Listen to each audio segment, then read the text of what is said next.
Hola, bienvenidos a Salud en Casa, soy Pepe Recoba. Hoy día voy a hablar con ustedes acerca de la tuberculosis, una infección que no únicamente es respiratoria, que no es exclusiva de los pulmones, aunque todos ustedes crean eso. La tuberculosis es una infección producida por una bacteria que se llama Mycobacterium tuberculosis.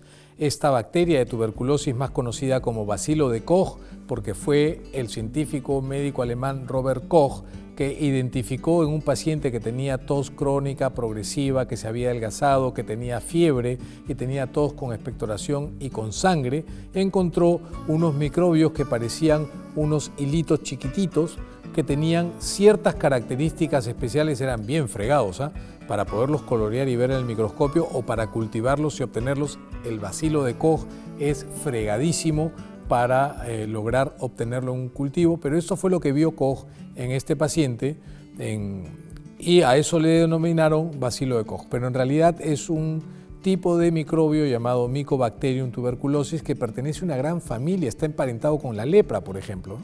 El Mycobacterium lepre es primo hermano del Mycobacterium tuberculosis, también tenemos Mycobacterium avium, Mycobacterium bovis, Mycobacterium canis, en fin, hay una enorme variedad de Mycobacterium y que tienen un común denominador, que son recontra difíciles para recuperar, para poderlos ver, poderlos aislar, poderlos identificar. Mucha agua ha pasado desde que identificaron al bacilo de Koch como el responsable de la tuberculosis, pero lo que sí se sabe actualmente es que todavía es una enfermedad que constituye un problema de salud pública, sobre todo en nuestro país, que además se ha visto complicada por la emergencia del VIH, porque los pacientes con VIH, cuando hacen tuberculosis, hacen formas más difíciles de tratar. ¿Y por qué más difíciles de tratar? Porque el bacilo de Koch que infecta a los pacientes que tienen VIH es un bacilo que normalmente es resistente al tratamiento convencional. Una vez que nosotros nos contagiamos del bacilo de Koch o adquirimos el microbio que produce la tuberculosis, este ingresa a nuestro organismo y se van a producir dos cosas, porque hay dos momentos, dos fases en la historia natural de la infección por tuberculosis. La primera es que el bacilo ingresa a nuestras vías respiratorias por las famosas gotitas de Flügge, que son las gotitas de saliva que contienen al Mycobacterium que está bien adentro del pulmón en una persona que es lo que llamamos sintomática respiratoria o bacilífera, que es un individuo que está haciendo la enfermedad pulmonar, que tiene flemas y tiene tos con expectoración por más de 2 semanas.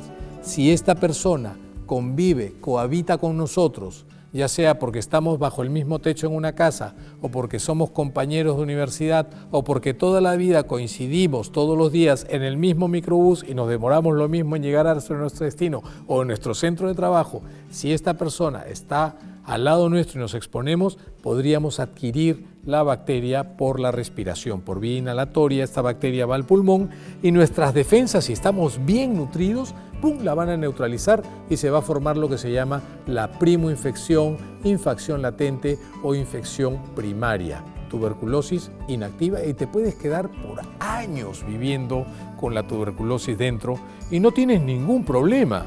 ¿Por qué? Porque tus defensas están buenas, porque no eres una persona que tiene hábitos o estilos de vida poco saludables, porque no estás desnutrido, ¿cierto?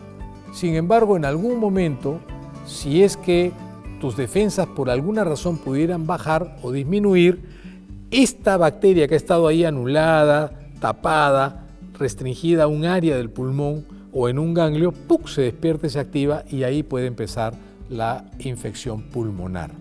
Pero como les dije en su momento, la tuberculosis no es una infección exclusiva del pulmón. Por ejemplo, en los niños menores de 4 años de edad es más frecuente ver formas no pulmonares. Los niños de 4 años de edad o menos, porque sus defensas no están todavía bien organizadas, pueden hacer tuberculosis cerebral, meningia, tuberculosis ósea, tuberculosis miliar diseminada, tuberculosis ganglionar, que no tienen nada que ver con el pulmón. Esa es otra de las razones por las cuales los niños con tuberculosis, que son un capítulo aparte muy delicado, esa es una de las razones por las cuales los niños con tuberculosis no contagian. porque como no hacen formas pulmonares, ellos no tienen tos y pueden pasar desapercibidos. Y generalmente hacemos el diagnóstico en niños cuando encontramos un adulto que ha sido diagnóstico dentro de un domicilio. Pepe Recoba tiene tos por más de 2 semanas, tiene hijos de 2, 3 años de edad, tose todos los días, vive con ellos, juega con ellos y un buen día le hacen una placa de tórax en una evaluación ocupacional en su trabajo y encuentran una placa de tórax sospechosa. Le hacen el PPD, se dan cuenta que tiene tos, le hacen el esputo, encuentran en la bacteria, el PPD es positivo y la placa es positiva, Pepe Recoba tiene tuberculosis. Y ahí Pepe Recoba dice, oiga, y en mi casa mi esposo y mis hijos pueden estar contagiados, y de ahí se van a buscar a la familia y hacen el despistaje todo, y así nos damos cuenta que muchos niños pueden estar contagiados.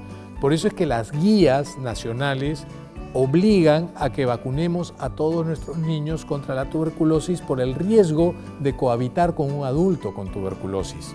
Pero si en la casa no hay nadie con tuberculosis, que no tiene nada, ¿no? La vacuna siempre va a ser importante, pero el riesgo de que ese niño se contagie es menor. Y los niños no se contagian sino hasta que están grandes, salvo que vivan con un adulto con tuberculosis. Pero si el niño tiene menos de 5 años y ha estado expuesto a alguien con tuberculosis, a ese niño de todas maneras hay que hacerle placa de tórax y PPD para ver si tiene la enfermedad o si solamente ha estado en contacto. E igualmente no se va a salvar de recibir un tratamiento. El tratamiento de la tuberculosis es largo, dura más o menos 6 meses, ¿no? Tiene 2 fases, la primera es con 4 antibióticos y la segunda con 2, y se hace de lunes a sábado y se descansa un día. Lo que está pasando en nuestro país es que ahora están emergiendo formas multidrogoresistentes o resistentes a esos antibióticos que cuestan más, que necesitan antibióticos más fuertes, más caros y por más tiempo, y también hay formas extremadamente resistentes. ¿Cuáles son las mayores preocupaciones para el sistema sanitario peruano? Sitios en donde hay mucho hacinamiento. Las cárceles en nuestro país tienen formas multidrogoresistentes y extremadamente resistentes dentro de los reclusos del penal, y diariamente en todo el Perú, a pesar de que hay 90.000 presos, hay 2 millones de personas que entran y salen de los penales que pueden contagiarse. Y frente a eso tenemos que luchar. La tuberculosis es una enfermedad prevenible, pero es más importante detectar a aquellas personas que están en contacto con el bacilo de Koch antes que encontrar a las personas con la enfermedad. Porque por un enfermo tú puedes encontrar a un montón de gente que se puede haber contagiado y que hoy no harán la enfermedad, pero en unos años, quién sabe. Eso creo que es lo más importante de tuberculosis en nuestro país y creo que es un buen momento para reflexionar acerca de ello. Lávense las manos, abran las ventanas y nos veremos en el próximo programa. Chau, chau.